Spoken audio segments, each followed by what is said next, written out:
बृहन्मुंबई महानगरपालिकेसह राज्यातील सर्व महानगरपालिका, नगरपालिका, जिल्हा परिषदेच्या निवडणुका नोव्हेंबर 2025 ते जानेवारी 2026 या 3 महिन्यांच्या दरम्यान पूर्ण होणार आहेत. निवडणूक आयोगाने काही दिवसांपूर्वी यासंबंधित घोषणा केली होती. यात आधी स्थानिक स्वराज्य संस्थांच्या निवडणुका झाल्यानंतर महानगरपालिकांच्या निवडणुका घेण्याची तयारी राज्य सरकारने केली आहे. 31 जानेवारी 2026 पूर्वी राज्यातील 29 महानगरपालिकांसह स्थानिक स्वराज्य संस्थांच्या निवडणुका घेण्याचे आदेश सर्वोच्च न्यायालयाने दिले आहेत.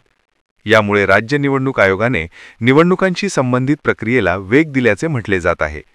या पार्श्वभूमीवर राज्य सरकारच्या उच्चपदस्थ सूत्रांनी दिलेल्या माहितीनुसार नोव्हेंबर 2025, डिसेंबर 2025 आणि जानेवारी 2026 या 3 महिन्यांमध्ये महानगरपालिका, नगरपालिका आणि जिल्हा परिषद यांच्या निवडणुका घेतल्या जातील. सुरुवातीला स्थानिक स्वराज्य संस्थांच्या निवडणुका घेण्यात येतील, त्यानंतर महानगरपालिकेच्या निवडणुका घेतल्या जातील. जानेवारी 2026 पर्यंत ही संपूर्ण प्रक्रिया पूर्ण होईल अशी माहिती देखील राज्य सरकारच्या सूत्रांनी दिली आहे. निवडणुकांच्या पार्श्वभूमीवर मुंबईसह अन्य महानगरपालिकांच्या लढतीची चर्चा सुरू आहे.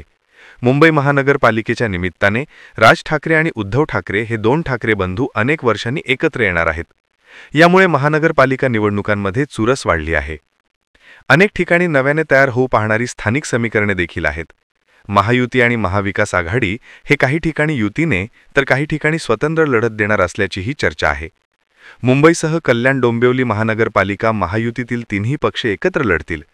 पण पुणे पिंपरी चिंचवड महानगरपालिका निवडणुकीत मतविभाजनाचा फायदा महाविकास आघाडीला मिळू नये यासाठी भाजप आणि राष्ट्रवादी अजित पवार गट परस्परांच्या विरुद्ध लढत देतील असेही म्हटले जात आहे.